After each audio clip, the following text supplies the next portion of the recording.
जय श्री हरि। प्यारे भक्तों, आप सभी का स्वागत है, अभिनंदन है। ज्येष्ठ माह की अमावस्या को मनाया जाने वाला, सुहागिन स्त्रियों को अमर सुहाग देने वाला बट सावित्री व्रत की कथा को आज हम श्रवण करेंगे। बट सावित्री व्रत करवा चौथ की ही भांति अखंड सुहाग देने वाला व्रत है और सुहागिन स्त्रियों के लिए यह परम सौभाग्यशाली व्रत है। तो माताएं बहनें, इस कथा को श्रवण करने से पहले भीगे हुए चने के 5 या 7 दाने अपने हाथ में अवश्य रखें, तभी कथा को प्रारंभ करें। वट सावित्री व्रत की कथा।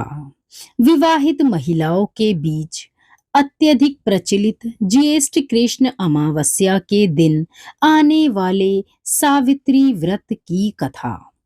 भद्र देश के एक राजा थे जिनका नाम अश्वपति था। भद्र देश के राजा अश्वपति के कोई संतान न थी। उन्होंने संतान प्राप्ति के लिए मंत्रों उच्चारण के साथ प्रतिदिन 1 लाख आहुतियां दी। 18 वर्षों तक यह क्रम जारी रहा। इसके बाद सावित्री देवी ने प्रकट होकर वर दिया कि राजन, तुझे एक तेजस्वी कन्या पैदा होगी। सावित्री देवी की कृपा से जन्म लेने के कारण से कन्या का नाम सावित्री रखा गया। कन्या बड़ी होकर बेहद रूपवान हुई। योग्य वर न मिलने की वजह से सावित्री के पिता दुखी थे। उन्होंने कन्या को स्वयं वर तलाशने भेजा। सावित्री तपोवन में भटकने लगी। वहां साल्व देश के राजा धुमत सेन रहते थे, क्योंकि उनका राज्य किसी ने छीन लिया था। उनके पुत्र सत्यवान को देखकर सावित्री ने पति के रूप में उनका वरण किया। ऋषिराज नारद को जब यह बात पता चली तो वह राजा अश्वपति के पास पहुंचे और कहा कि हे राजन, यह क्या कर रहे हो आप? सत्यवान गुणवान है, धर्मात्मा है और बलवान भी है, पर उसकी आयु बहुत छोटी है। वह अल्प आयु है। 1 वर्ष के बाद उसकी मृत्यु हो जाएगी। ऋषिराज नारद की बात सुनकर राजा अश्वपति घोर चिंता में डूब गए। सावित्री ने उनसे कारण पूछा तो राजा ने कहा, पुत्री, तुमने जिस राजकुमार को अपने वर के रूप में चुना है वह अल्प आयु है। तुम्हें किसी और को अपना जीवन साथी बनाना चाहिए। इस पर सावित्री ने कहा कि पिताजी, आर्य कन्याएं अपने पति का एक बार ही वरण करती हैं। राजा एक बार ही आज्ञा देता है और पंडित एक बार ही प्रतिज्ञा करते हैं और कन्यादान भी एक ही बार किया जाता है।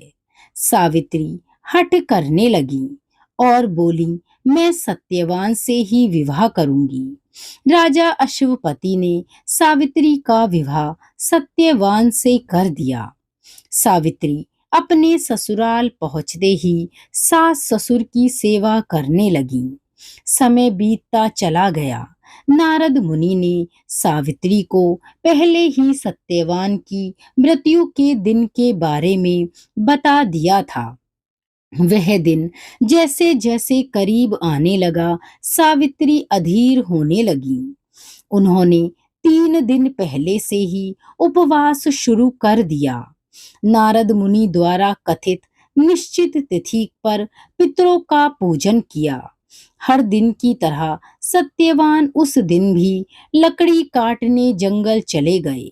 साथ में सावित्री भी गईं। जंगल में पहुंचकर सत्यवान लकड़ी काटने के लिए एक पेड़ पर चढ़ गए। तभी उसके सिर में तेज दर्द होने लगा।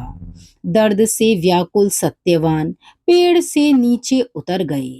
सावित्री अपना भविष्य समझ गईं। सत्यवान के सिर को गोद में रखकर सावित्री सत्यवान का सिर सहलाने लगी। तभी वहां आते यमराज दिखे। यमराज अपने साथ सत्यवान को ले जाने लगे। सावित्री भी उनके पीछे पीछे चल पड़ी। यमराज ने सावित्री को समझाने की कोशिश की कि यही विधि का विधान है, लेकिन सावित्री नहीं मानी। सावित्री की निष्ठा और पति परायणता को देखकर यमराज ने सावित्री से कहा, हे देवी, तुम धन्य हो, तुम मुझसे कोई भी वरदान मांगो। सावित्री ने कहा कि मेरे सास ससुर बनवासी और अंधे हैं, उन्हें आप दिव्य ज्योति प्रदान करें। यमराज ने कहा, ऐसा ही होगा, जाओ, अब लौट जाओ। लेकिन सावित्री अपने पति सत्यवान के पीछे पीछे चलती रहीं। यमराज ने कहा, देवी, तुम वापस जाओ।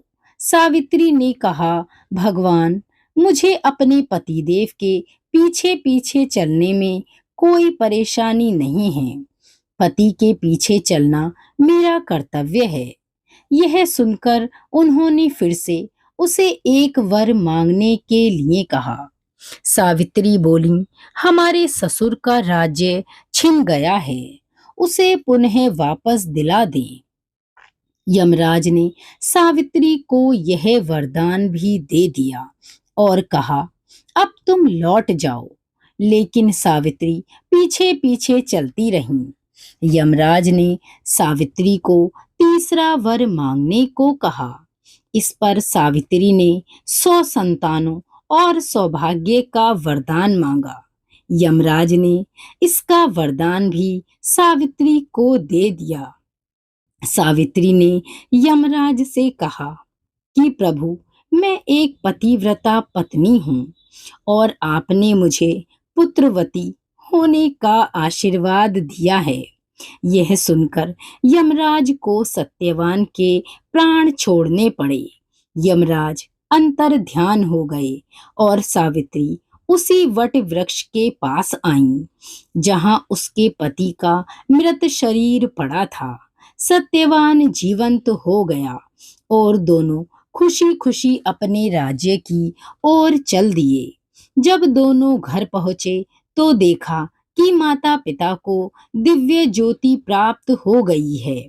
इस प्रकार सावित्री सत्यवान चिरकाल तक राज्य सुख भोगते रहे।